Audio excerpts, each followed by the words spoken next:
Vidi Batlolone kembali bersama Anda di Kompas Siang. Saudara, DPRD Pati hari ini menggelar rapat paripurna dengan agenda pembahasan rencana pembangunan jangka menengah daerah bersama Bupati Pati, Sudewo. Rapat rencananya digelar pukul 11, namun siang ini belum dimulai. Dalam rapat ini DPRD mengundang Bupati Pati Sudewo untuk hadir. Kehadiran Bupati dinantikan setelah lebih dari sepekan tidak muncul di hadapan publik setelah aksi unjuk rasa menuntut dirinya mengundurkan diri pada 13 Agustus lalu. Sebelumnya Bupati Pati Sudewo absen saat rapat paripurna DPRD Pati dengan agenda mendengarkan pidato kenegaraan Presiden Prabowo Subianto secara virtual.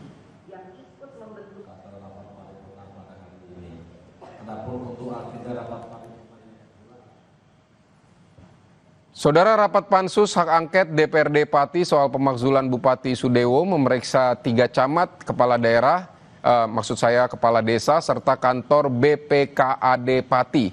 Hasilnya ditemukan surat edaran yang mewajibkan warga menunjukkan bukti lunas pembayaran PBBP 2 jika ingin mengurus administrasi di kantor kecamatan.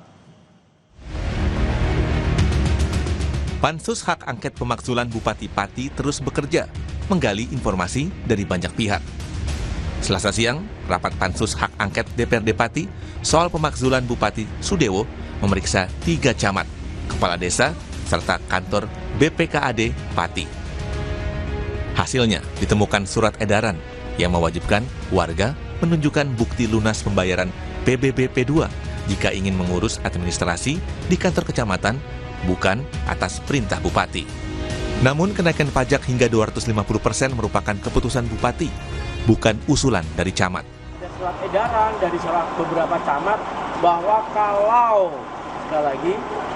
tidak melunasi PBB maka tidak akan dilayani. Terkait pernyataan Pak Bupati terkait dengan 250% kenaikan itu, salah satu usulan dari camat, Kades dan tokoh masyarakat, ternyata camatnya tidak. Dia sudah disampaikan bahwa gini ya kenaikannya, camat menyetujui, bukan usulan mereka. Salah satu camat menjelaskan soal surat edaran bagi masyarakat yang mewajibkan warga menunjukkan bukti lunas pembayaran PBB jika ingin mengurus administrasi di kantor kecamatan. Ia mengaku surat itu inovasi atas inisiatif pribadi. Surat pelayanan itu merupakan inovasi kami dalam rangka pelunasan pajak, di mana dalam Perbu dinyatakan bahwa upaya penagihan itu diantaranya juga dengan upaya memperingatkan atau teguran. Berbeda dengan pernyataan salah satu camat, Wakil Ketua Pansus Hak Angket Joni Kurnianto justru menyebut di rapat Pansus Hak Angket, kepala desa dan camat mengaku usulan bukan berasal dari Kades ataupun camat. Jadi kami menanya Kades, menanyai camat, dalam hal kemarin kan disampaikan bahwa itu asalnya dari yang disampaikan oleh Kades dan camat. Ternyata setelah kita panggil jawabannya tidak ada inisiasi ataupun usul dari Kades maupun camat. Nah, itu tadi ya, satu contoh baru 3 Kades dan 1 camat dan 1 Kades itu adalah 1 ketua Posopati, ketua kepala desa seluruh Pati, sekawan Pati, menyampaikan tidak ada, bahkan dia tidak diundang. Usai DPRD Pati membentuk Pansus Hak Angket pemakzulan Bupati Pati,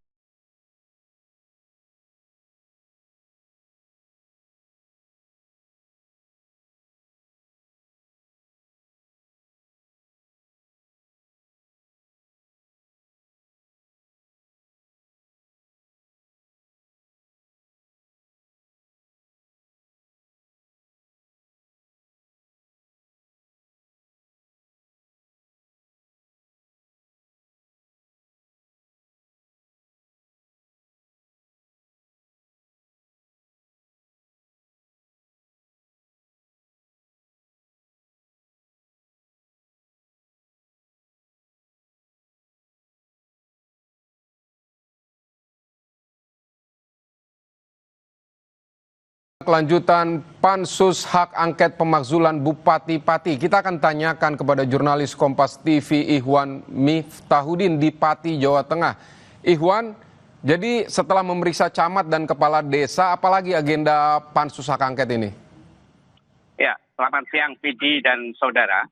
Memang pasca libur dalam rangkaian upacara kenegaraan kemarin, hari Selasa di tanggal 9 Agustus, Pansus Hak Angket ini kembali menggelar rapat yang di situ agendanya adalah mendalami tentang kebijakan Bupati menaikkan pajak hingga mencapai 250%. Meskipun dibatalkan kebijakan tersebut, namun Pansus menganggap perlu untuk mencari atau menggali informasi kepada pihak-pihak terkait.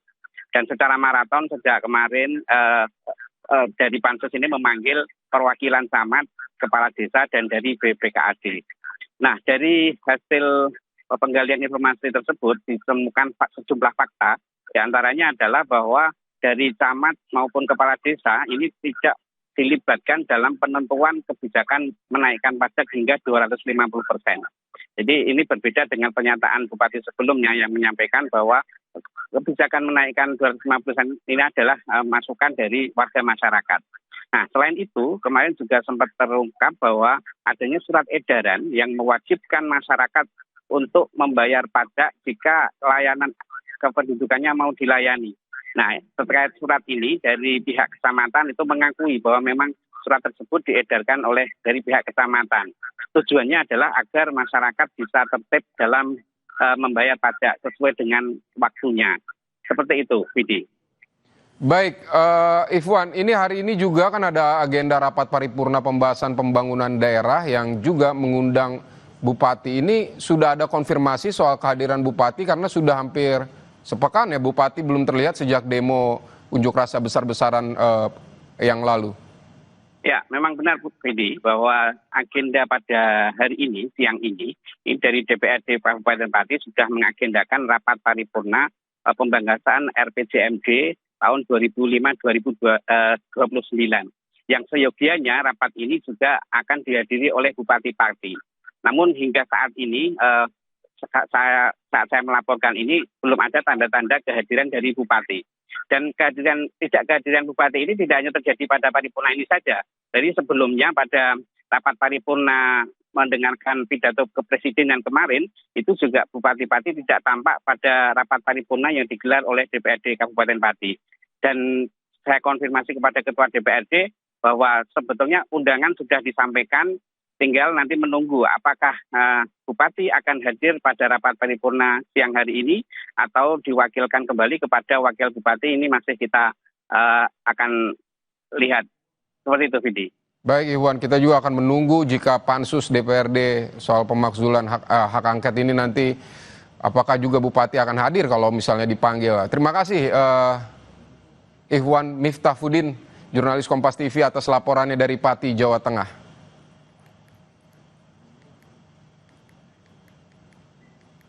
Saudara, kita ke informasi selanjutnya. Aksi massa menolak kenaikan pajak bumi dan bangunan di Bone, Sulawesi Selatan berlangsung ricuh. Selain menolak kenaikan PBB, warga juga menuntut uang rakyat yang terlanjur disetorkan untuk membayar pajak dikembalikan.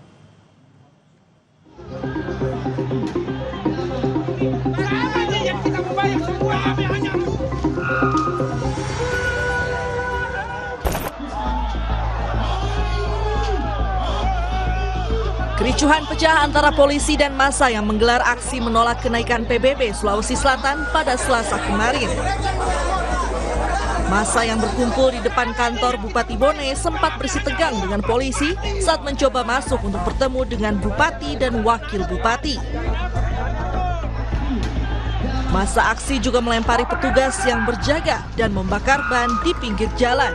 Mereka menuntut Pemkab Bone membatalkan kenaikan pajak bumi dan bangunan perdesaan dan perkotaan atau PBB P2 sebesar 300% karena dinilai membebani masyarakat. Warga juga menuntut pengembalian uang rakyat yang telanjur membayar pajak. Aksi ini mendapat respons positif dari warga yang merasa suara mereka terwakili. Dukungan logistik diberikan warga kepada massa aksi yang menggelar demo penolakan kenaikan pajak. Hanya persoalan kenaikan PBB 2, apakah sudah ada kebijakan yang dikeluarkan untuk membatalkan atau tidak? Tidak ada juga kejelasan siapa yang akan berdialog. Kami menghendaki Bupati dan Wakil Bupati datang dalam rangka untuk memastikan betul ini kebijakan kenaikan PBB 2 itu sangat memberatkan masyarakat dan kemudian dibatalkan. Itu yang kami minta. Pemerintah Kabupaten Bone membantah jika kenaikan PBB bukan 300%, melainkan 65%. Gubernur Sulawesi Selatan Andi Sudirman Sulaiman menyebut saat ini pihaknya masih berkoordinasi dengan Kemendagri. Ini masih kita koordinasikan dengan Kementerian Dalam Negeri karena memang ada juga teman-teman dari teman-teman BPK terkait masalah ada tanah yang selama ini dipajaki tanah, padahal itu rumah. Banyak rumah-rumah mewah di sana, 5-4, satu surat, kemudian PBB-nya cuma tanah. Kita akan mengkaji kembali bahwa memang ini pembelaksana karena ada temuan, maka memang Pemda akan Saudara, perkembangan terkini pasca demo di kantor Bupati Bone yang berakhir ricuh kemarin akan disampaikan jurnalis Kompas TV Linda Wirawan dan juga juru kamera Arif Tirtana dari Makassar, Sulawesi Selatan. Linda, pasca kericuhan kemarin bagaimana operasional dan pelayanan di kantor Bupati Bone hari ini? Baik, selamat siang Vidi dan juga saudara. Untuk operasional dan pelayanan di kantor Bupati Bone pada hari ini sudah berjalan seperti biasanya. Dan untuk kondisi terkini di kantor Bupati Bone yang kemarin menjadi lokasi aksi demonstrasi unjuk rasa oleh masyarakat pada hari ini sudah kondusif kembali. Dan dapat kami sampaikan bahwa petugas kebersihan sedang dalam proses melakukan bersih-bersih sisa-sisa aksi demonstrasi kemarin seperti botol-botol air mineral ataupun sisa ban yang terbakar kemarin. Sedangkan untuk aktivitas jalan di sekitar kantor Bupati Bone yang sebelumnya sempat terganggu, hari ini sudah dapat diakses kembali oleh warga seperti misalnya di Jalan Ahmad Yani, MT Mariono, Wahidin Sudirohusodo, dan juga di sekitaran Jalan Hos Cokroaminoto di sekitar kantor Bupati Kabupaten Bone pada hari ini sudah bisa kembali diakses oleh warga. Pegawai dan staf dari Pemda Bone juga hari ini sudah bisa kembali masuk kantor dan beraktivitas seperti biasa. Sebelumnya Aliansi Rakyat Bone Bersatu kemarin pada tanggal 19 Agustus melakukan aksi unjuk rasa di kantor Bupati Kabupaten Bone dan juga mereka melayangkan beberapa tuntutan. Salah satu dan yang utama yaitu penolakan atas kenaikan pajak bumi dan bangunan pedesaan dan perkotaan PBBP 2 sebesar 300% dan sebelumnya ini dibantah oleh Kepala Badan Pendapatan Daerah ataupun Bapenda Bone Muhammad Angkasa yang membantah bahwa angka kenaikan PBBP 2 sebesar 300% ini salah, melainkan 65% untuk tahun ini. Dan menurutnya kenaikan ini menyesuaikan dengan zona nilai tanah atau ZNT yang diatur oleh BPN. Untuk tuntutan yang kedua, yaitu menuntut untuk bertemu dengan Bupati dan Wakil Bupati Kabupaten Bone. Namun kemarin pada saat aksi demonstrasi berlangsung, massa tidak bisa bertemu dengan Bupati dan Wakil Bupati dan hanya ditemui oleh perwakilannya yaitu dari Kabak Hukum Setda Bone Ramli, ada Kadis Kominfo Bone Anwar, dan PJ Sekda Bone Andi Sahrudin. Dan terjadi dialog yang sangat alot antara pihak dari aksi demonstran dan juga pihak pemerintah Kabupaten Bone sehingga kemudian pada pukul 6 petang perwakilan dari pemerintah daerah kemudian meninggalkan lokasi. Dan yang ketiga, tuntutan yang juga disampaikan oleh masyarakat yaitu pengembalian uang rakyat yang sudah terlanjur membayar PBB P2. Sini.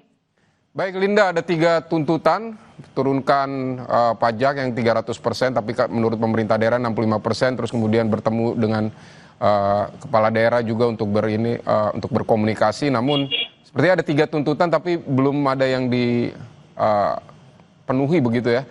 Linda Wirawan dari Makassar, terima kasih untuk laporan Anda.